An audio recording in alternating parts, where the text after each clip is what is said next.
Amen. Say I won't. I'll prove you wrong. Isn't that how we work? Y'all can be seated. We all love a good challenge, don't we? So maybe somebody needs to tell us all. I don't believe you will. I know there was a lot of people that didn't believe I would, especially do anything of a lot of significance, especially for God, because I didn't really start out that way. So, happy Mother's Day. I'll tell you what, let's have all the mothers stand and let's give them a big old hand. I'm not going to make you do anything embarrassing, I promise. I just want all the mothers to stand and we give you a big old hand, say how much we appreciate you, how much we love you, and God bless you. Happy Mother's Day. It is awesome to see you here today, and I really was hoping to see this place full. You know, Mother's Day and Easter are usually traditional. I don't know what happened today, but anyway. Curling iron broke? It's COVID season, so anyway, we'll blame it on that. I want to talk this morning about, if you go ahead and pull my slide up, what's the traditional Mother's Day text? What do we normally talk about? We talk about godly women, right? Okay, so I'll tell you what I'm going to do. Take your Bible, your app, whatever you have, find Proverbs 31.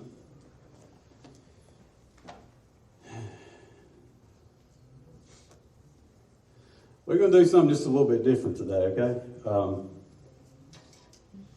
I want us to be sure and catch this part right here. That's the reason why I have it up on the... But I want to read. I'm going to read to you, okay? How many of y'all like stories? You like somebody to read stories to you? I don't want to read you to sleep, okay? This is not a bedtime story. But this is a story. I want you to get the gist of what's going on here in Proverbs 31. And I'm going to read the whole proverb, I think it's 31 verses. And it says, "The words of King Lemuel, an oracle that his mother taught him.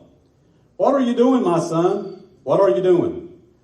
Son of my womb, what are you doing? Son of my vows. Do not give your strength to women, your ways to those who destroy kings. It's not for kings, O Lemuel. It's not for kings to drink wine or for rulers to take strong drink, lest they drink and forget what has been decreed, and pervert the rights of all the afflicted. Give strong drink to the one who is perishing, and wine to those in bitter distress.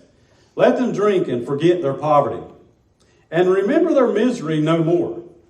Open your mouth for the mute, and the rights of all who are destitute. Open your mouth, judge righteously. Defend the rights of the poor and needy." And then we go into the section from verse 10 through the rest of this proverb.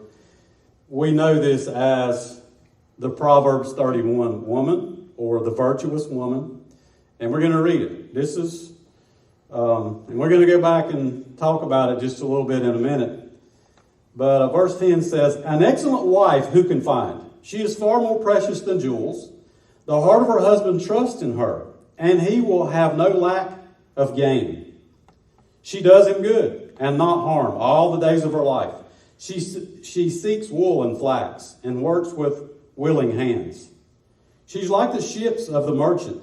She brings her food from afar. She rises while it's yet night and provides food for her household." Y'all do all that, right? Rises while it's still dark, bring food to the household. "And portions for her maidens. She considers the field and buys it with the fruit of her hands. She plants a vineyard. She dresses herself with strength and makes her arms strong. She perceives that her merchandise is profitable. Her lamp does not go out at night. She puts her hands to the distaff, and her hands hold the spindle. She opens her hand to the poor and reaches out her hand to the needy. She's not afraid of snow for her household, for all her household are clothed in scarlet. She makes bed coverings for herself. Her clothing is fine linen and purple. Her husband is known in the gates. When he sits among the elders of the land, she makes linen garments and sells them. She delivers sashes to the merchant. Have I lost y'all yet? You're still with me, right? You're still following along. Strength and dignity are her clothing, and she laughs at the time to come. She opens her mouth with wisdom, and the teaching of kindness is on her tongue. She looks well to the ways of the household and does not eat the bread of idleness. Her children rise up and call her blessed. Her husband also, he praises her.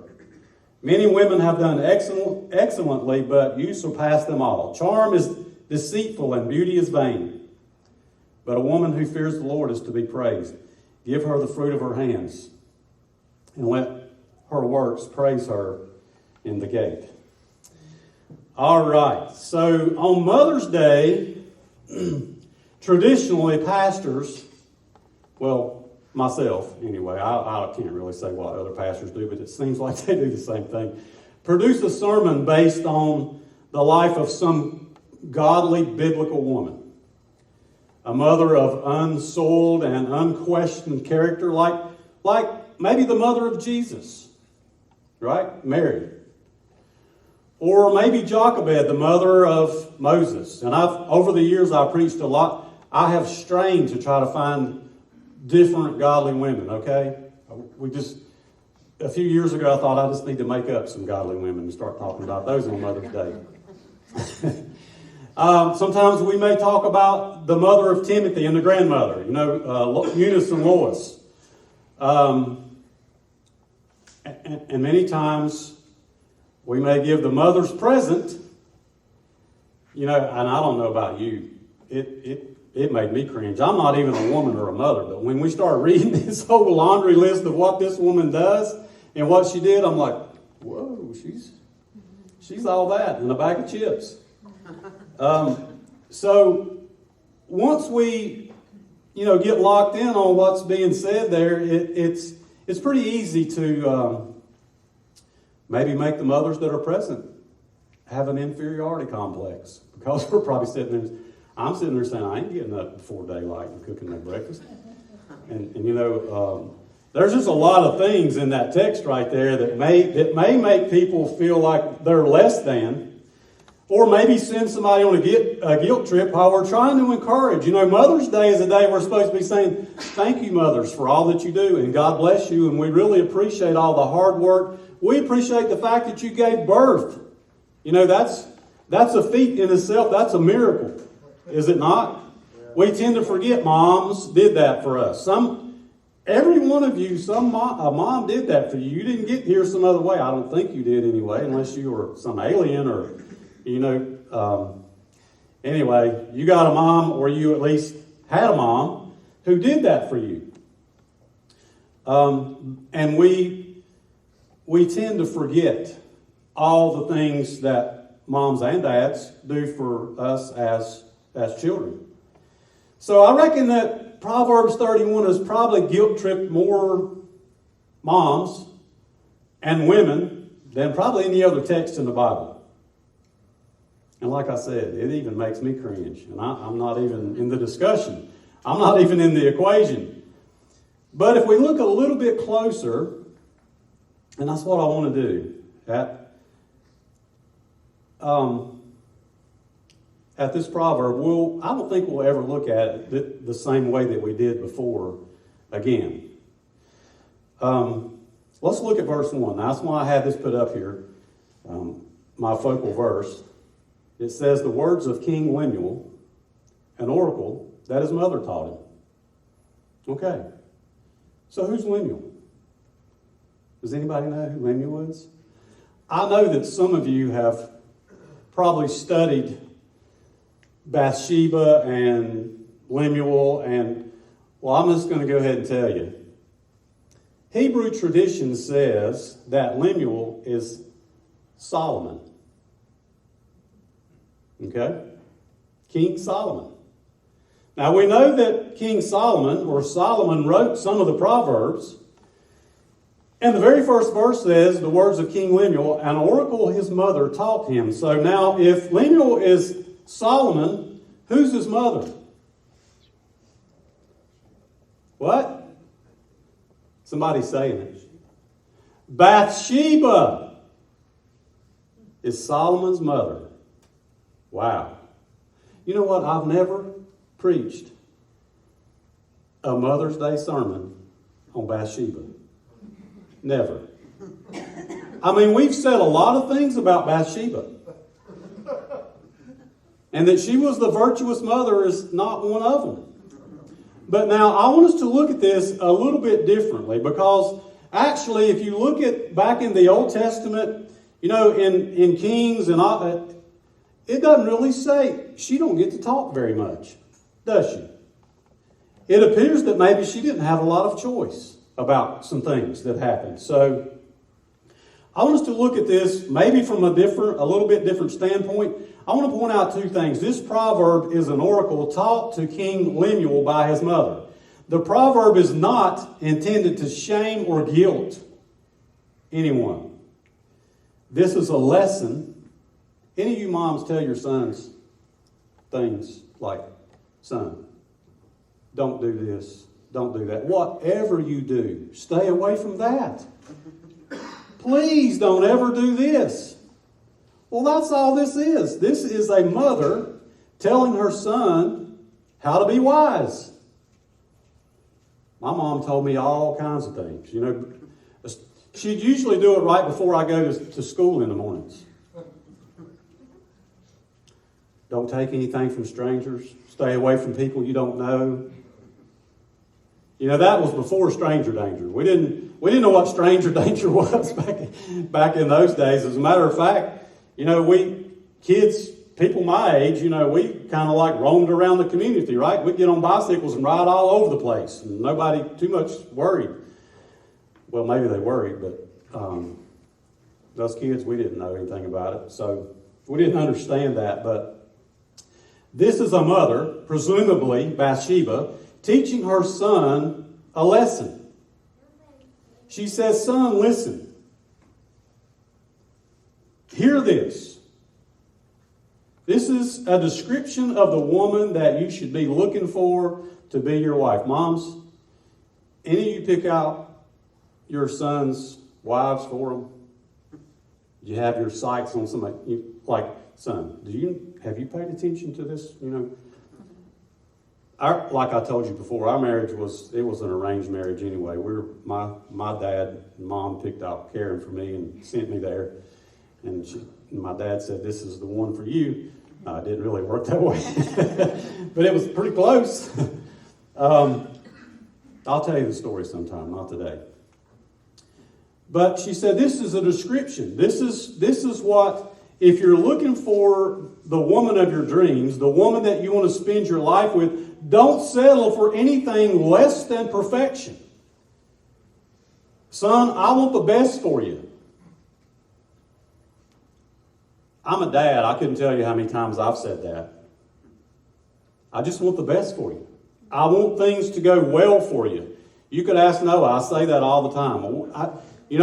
It might appear that I'm, being overbearing, but I just want the best for you. I love you, and I want the best for you. Well, that's mom right here. This is Bathsheba telling Solomon, I just want the best for you, son.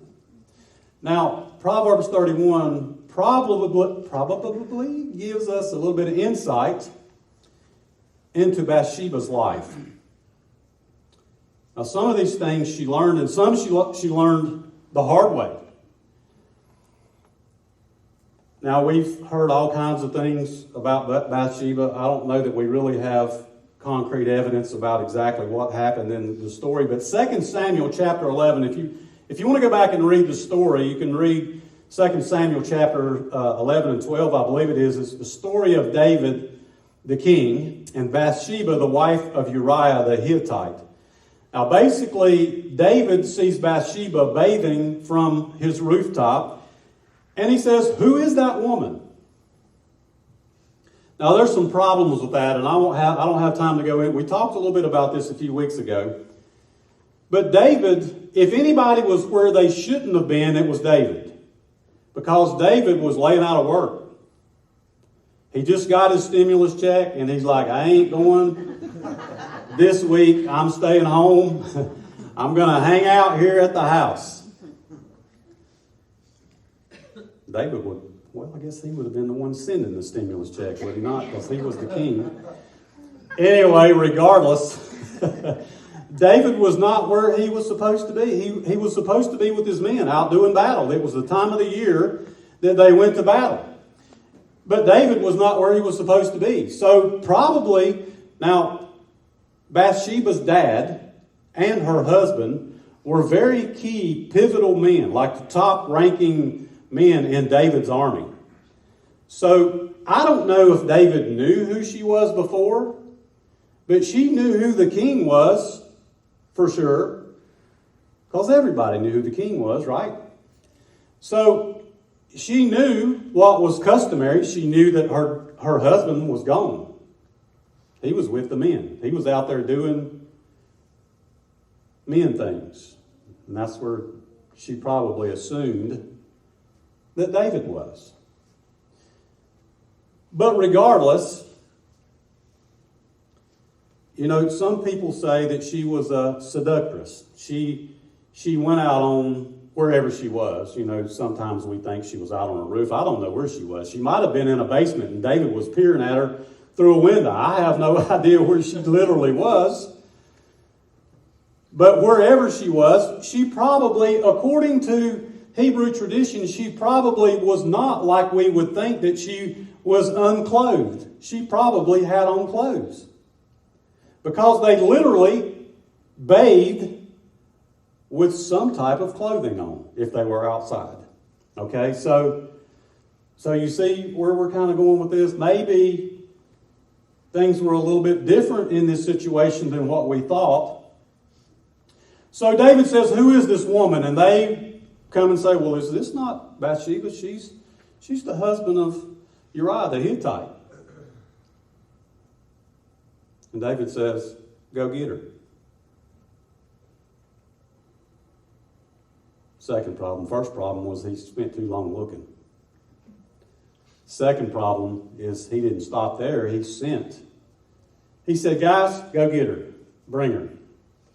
And they did. Now, she was a married woman. She was married to somebody who was very high-ranking in David's army. He knew exactly who her husband was. Once they told him, if he didn't know before, he understood exactly what he was doing. So, they brought her to David, and the Bible says that he lay with her, and she became pregnant. He sent her back home. She sent word later. I don't think David had any intentions of having any kind of relationship with her past that. But there was a little problem. And we know David tried to cover it up in a couple of different ways. But eventually he didn't have to, but he did have Uriah killed. As a matter of fact, he sent the letter with Uriah to the captain that said, put him out there and draw back from him and let him be killed. Could you imagine that? David sent it in the man's hand, in Uriah's hand. So, at this point, life as Bathsheba knows it has been taken from her. It's never going to be the same again. I know, like I said, some people say that she was a seductress, that she seduced David from afar, but did she really? Did she really have a choice? David was the king, and he was in a position to give, she was in no position to give consent or to argue.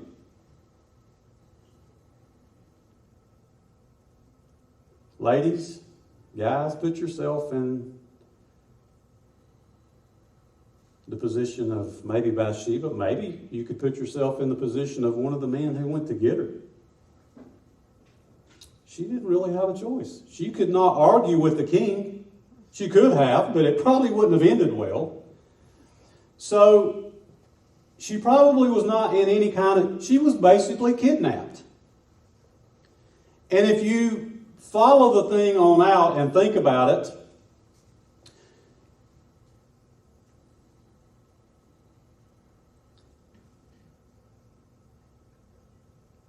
the Bible in 2 Samuel chapters 11 and 12 put all the blame, all the sin on David. She's not mentioned. She don't get to talk. The only thing she gets to say is that she sends a note back to David that says, I'm pregnant. That's all we hear from her. She don't get to complain. She don't get to say good or bad. So,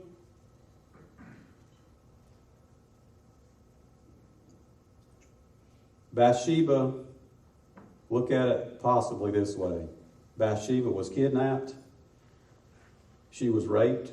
Her husband was murdered. Her first child died. And she was basically taken as a sex slave and added to David's harem. You ever thought about it that way? Now, some of you might say this is heresy. Well, it's not any more than the other line of thought, because we don't really know exactly what happened. But this is just as good an idea as anything else, and the Bible nowhere ever says anything negative about Bathsheba. And really for her, the only positive thing in this story is Solomon. Now, the real virtuous woman. Bathsheba's son with David, who became king of Israel, and the wisest man on earth.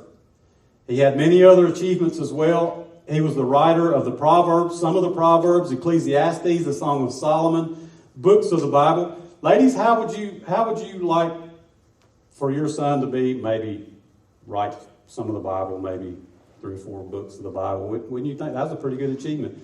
Even today, if somebody writes a book and gets it published and you know, it actually says, that's a pretty big achievement, isn't it? It's something it's an accomplishment. I've thought about that for many years, and then I decided I probably don't have what it takes to write a book. I could write one, but nobody'd probably read it. So there's not much use, right? So David, or Solomon, is a pretty accomplished guy. I mean, really. So who was Bathsheba? Well, a lot of that we can answer by what the Bible says.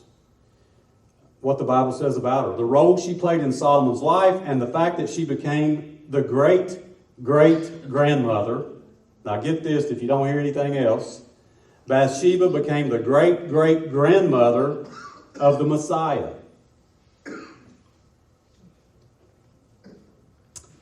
She was in the lineage of Jesus.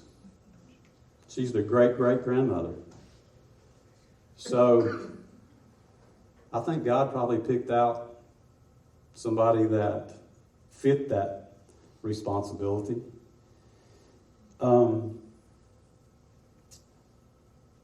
Likely Bathsheba's life didn't turn out like she wanted or expected it to. Is there anybody in here that can identify with that? Maybe your life just has not, so far, it's not, I mean, when you were like younger and you pictured how your life was going to be, you didn't picture it the way it is now.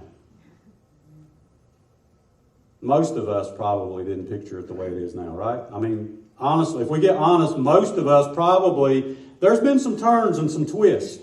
There's some things that happened different than what we thought they were going to. Maybe different than what we really wanted it to. And we might even be upset about it. Because sometimes those things are painful. Sometimes, well, I don't think things turned out exactly like Bathsheba wanted or expected. Likely she endured a lot of grief. We know she did. We know that her husband was killed. She endured that grief. Her firstborn son died. She had to endure that grief. She had to endure suffering and fear and probably even slavery to a degree. I think maybe in these days we understand a little bit more about how people don't have a choice. I mean, there was some time where we felt like, everybody's liberated, everybody does exactly what they want to do, but that's not necessarily the truth. There's a lot of people in this world today that are living in slavery, literally living in slavery, and possibly, the king, he made the rules. He didn't ask Bathsheba, did she want to come and live with him? I don't think she did, or he did. He just told her, you're going to be one of my wives. You're going to live here with me. And one of the reasons I think was because he wanted to look good.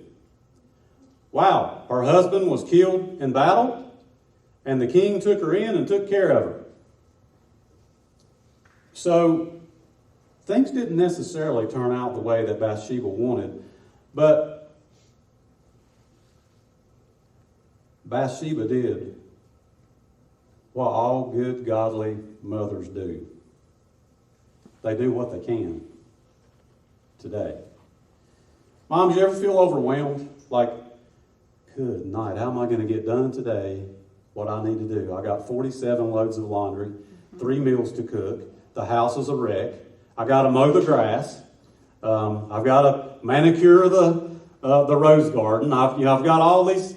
And I'm being a little bit silly there, but I'm sure that most of you moms, if you have kids in the house, especially if they're smaller, you wake up in the morning and you probably feel overwhelmed immediately because, like, we got to get moving. We've got all these things to do. We've got places to be, things to do.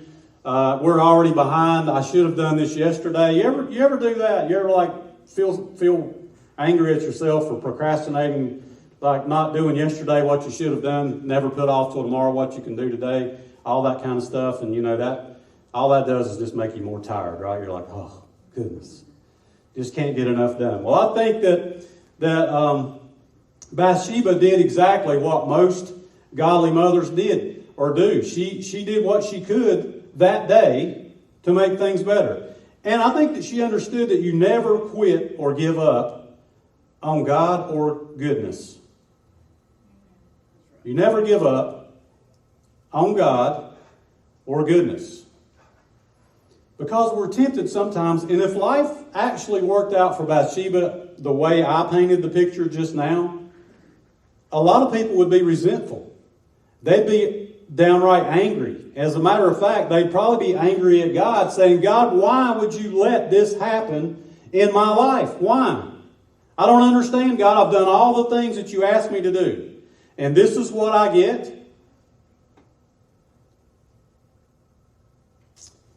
You don't have to be a woman to feel that way. Right? You don't have to be a mom to feel that way. Men, dads, people feel that way sometimes because things are not exactly what you hoped that they would be. Now, she may not have been the Proverbs 31 mother. I don't even know that the Proverbs 31 woman is even a real woman. It was a lesson that a mother taught to her son. And she was saying, son, marry this kind of woman. If you can find her, marry this kind of woman. Son, if she'll get up before daylight and cook your breakfast, she's the one. I don't think there'd be very many that Solomon would have to choose from. If that was a prerequisite. Bathsheba had some traits that made her effective, and I'm about to tie all this together, okay? I know I went on for quite a while. I've got just a few more minutes. And I'm going to let you out in time to celebrate Mother's Day today. But I want us to think about this maybe from a little bit different perspective. Have any of you ever heard this way? Have you ever heard about Lemuel, who Lemuel was, or who the mother of Lemuel was? Anybody ever heard that? Okay. So some of you are probably saying, I'm going to check this out. I'm going to see if this is possible. Well, believe me, it's possible. Okay? It's not only possible, it's probable that Lemuel is King Solomon, and that his mother, we know his mother was Bathsheba. So, there was some things about Bathsheba, some traits that she had that made her effective as a mother and a servant of God. Okay, and I want to look at just a few things here for just a few minutes. She had godly wisdom. Now, how do I know that? Well, Proverbs 31. If if we read Proverbs 31, and she's the one who taught that oracle to the king, she had a bunch of godly wisdom. Because she goes on for 31 verses telling him how things should be, what to look for, what to avoid. Son, don't get involved in this. Don't drink. Don't be involved in the drunkenness scene. Don't get involved with crazy women, okay? Ladies, don't get involved with crazy men. You know, I know I'm treading on thin. When I say women or men, I know that there's both in this room. So I could be in trouble either way. So I'm not trying to get in trouble, okay? I'm just saying that moms, well, let's just explore this for a second. Those of you who have children, is there anybody that's good enough to marry your kid? I don't care whether it's a man or whether it's a boy or a girl. You don't have to answer that out loud because, you know, there might be somebody sitting near you or around you that would say, well, yes, I'm good enough. He married up. She married up. What are you talking about? They got the good end of the stick. Never mind. You know. So we don't need to go too far down that rabbit hole, but she had godly wisdom. So moms, and this is a comparison. So how do I encourage the mothers here today with Proverbs 31 and not guilt trip you or make you feel inferior? I mean, Bathsheba was not a perfect woman. I don't think there's any present here today either. As a matter of fact, I don't know that there ever has been one. Okay? So we're not shooting for perfection. We're shooting for godliness. Godly wisdom. Moms, any of you worry about how your kids are going to turn out? The kid might be sitting there too. I don't know. You know, I'll be honest with you. I've raised almost three. My youngest is going to be 18 years old here, actually tomorrow. So, you worry about your kids. I think that's just the thing parents do. How are they going to turn out? Are they going to be able to make it? I remember the day that I moved out of my dad's house. He was sitting on the couch, had the newspaper in his hand, and as I was carrying stuff out the door, he said, "Son, it's going to be hard to make it out there."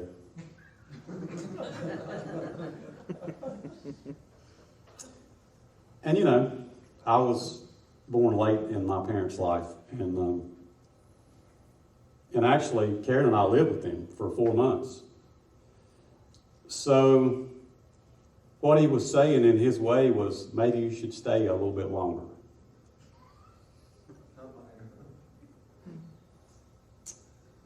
And I'm like, ain't no way, ain't no how.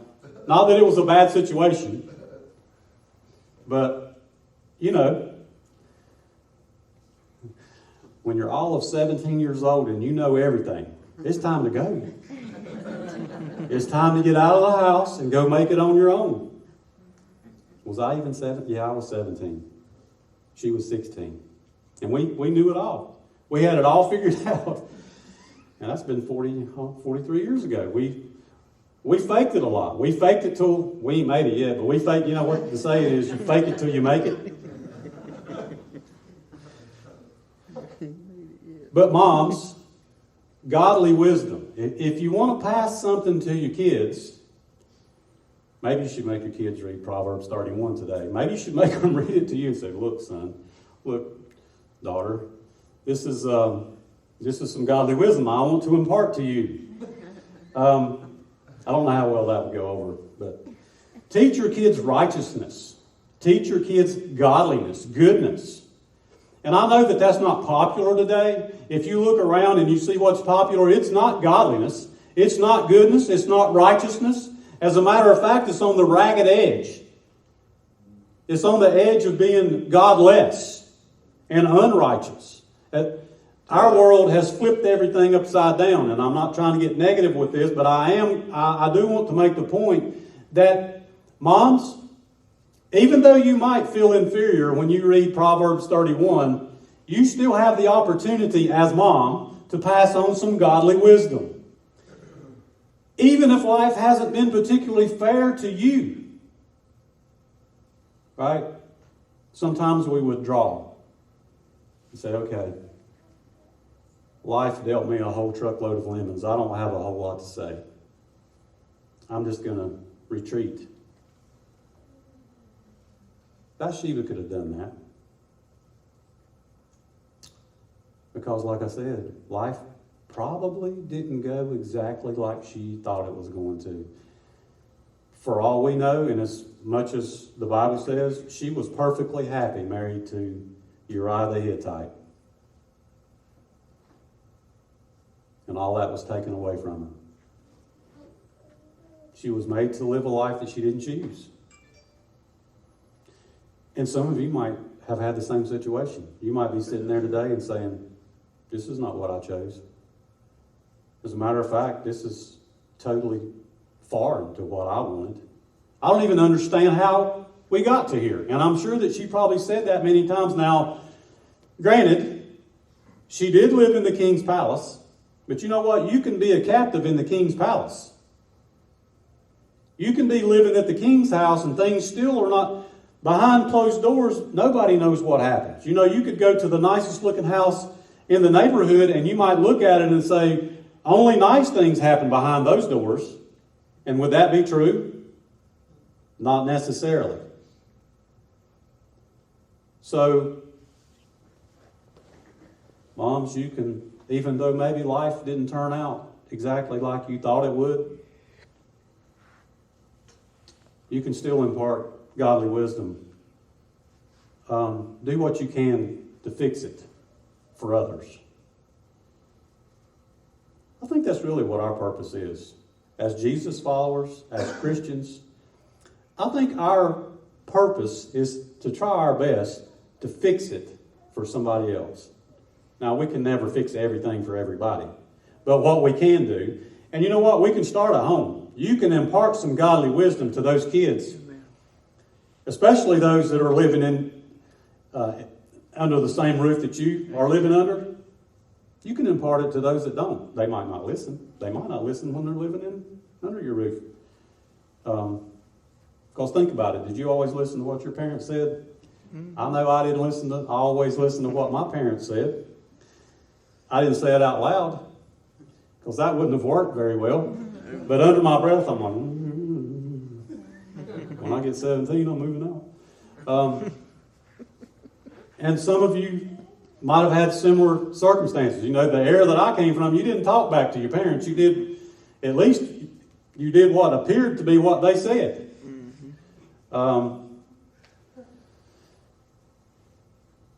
Moms and dads, we can impart some godly wisdom. And they don't have to be your kids. You might be sitting there saying, this ain't even for me. I don't even have a kid. I have no children. You know somebody. There's some young person around you somewhere that's struggling. I guarantee you that's the case. And you have some godly wisdom to impart. Okay, I got to hurry up because I told you I'd let you go home in time. You got kids coming over today? I got kids coming today. I got a bunch of kids coming today. Grandkids. Hopefully, you know, there's food cooking at home. I hope it's still cooking. But secondly, godly courage. Now, Proverbs 31 is where, if you want to know where I got the fact that she had godly wisdom, Proverbs 31. Read that, study Proverbs 31, and in under a different light. Don't let it intimidate you. Don't say, well, this ain't me. Dude, I'm not even going to ever read that again because that is impossible, and it is impossible. She was picking out a wife for her son. Of course it's impossible. So, secondly, godly courage. 1 Kings. Nathan is the one we talked about a few weeks ago. Nathan was the prophet who come and told the story about the little ewe lamb and told David, about the fact that this guy had all these animals, and he stole a little ewe lamb and killed it and fed it to a visitor of his, and it was the only animal he owned. And David said, that man ought to die. And Nathan said, David, you're the man. You're the one. You stole Bathsheba. That was all that Uriah had. You stole her. Okay, so Nathan, scene 2, Nathan comes back again there in 1 Kings.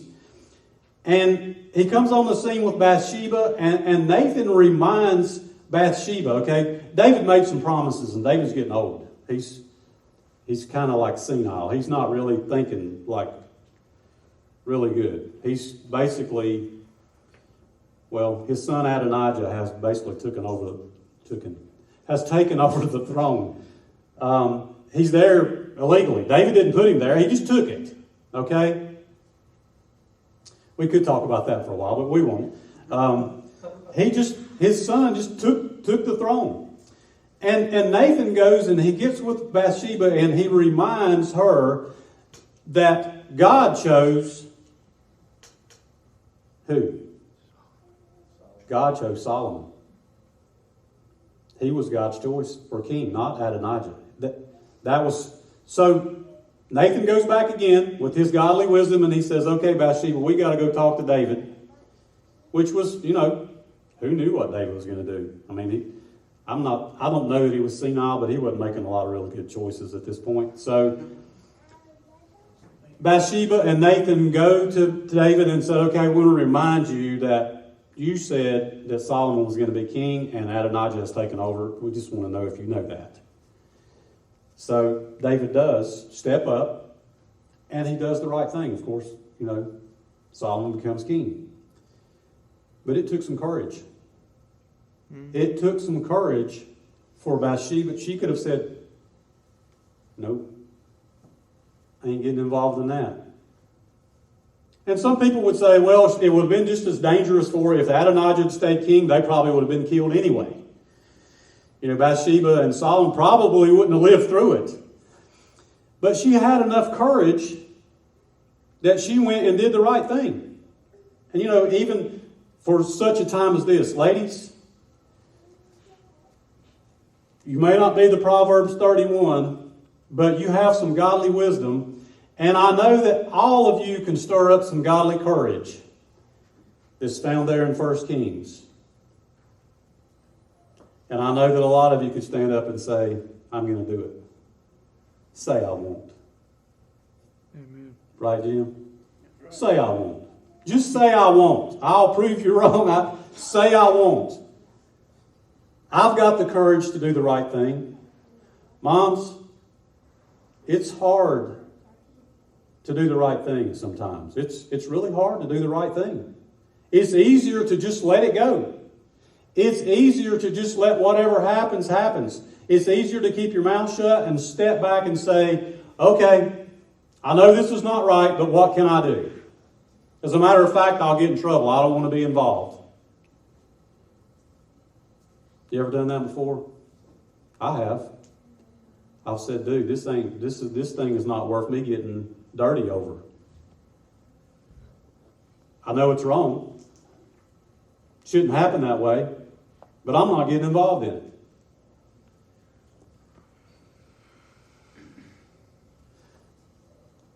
Sometimes that's exactly what kids need to see us, moms and dads, do. They need to see us do the right thing. They need to see us have enough courage to step out and do the right thing, even though we might get dirty. Right? I ain't scared of no dirt anyway, are you? So, godly courage. Solomon is God's choice for king. Not Adonijah, not the choice for Israel. Don't be afraid to fight for what God wants for your children, even in the face of danger.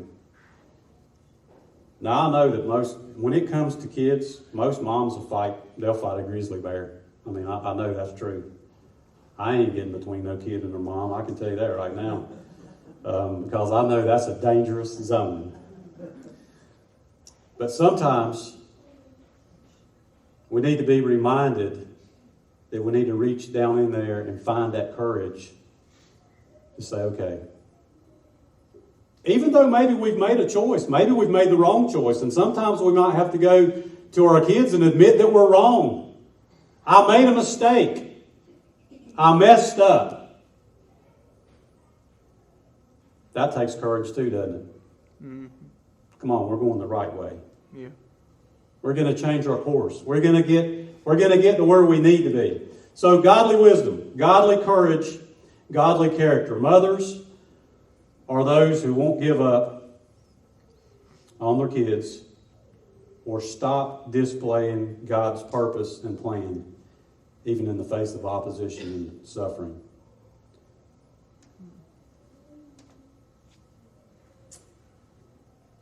I know this is not the case with every mother. I know that there's non-mothers. There's mothers who, for whatever reason, just maybe give birth and that's all they ever do. And maybe, I don't know what the circumstances are. But for the most part, I would say the majority of the time, you'll never have anybody in the world that'll love you more than your mother. Now, I didn't say always. I know that some of you can say, well, that's not the case with me. That's not how it was. Granted, I know that happens. But for the most part, I can pretty much say, I don't think there's probably ever been another person on the face of this earth that has loved me the way that my mom did. She would have sacrificed anything. She did sacrifice. And I know without a doubt, she would have given her life for any of her kids. She would have. I know that. So, what kind of character do they see in you, Mom, and dads? This is not Father's Day, but we're in this thing together, right? So, the real virtuous woman. We're not trying to be the Proverbs 31. We where the rubber meets the road. We're trying to be real here, right? And like I said, for the most part, my kids are grown. But you're a mom or a dad as long as you live. Don't make any difference how old they get. Doesn't make any difference what choices they make, where they end up going, what they end up doing. Once a mom, always a mom. We're always on duty, right?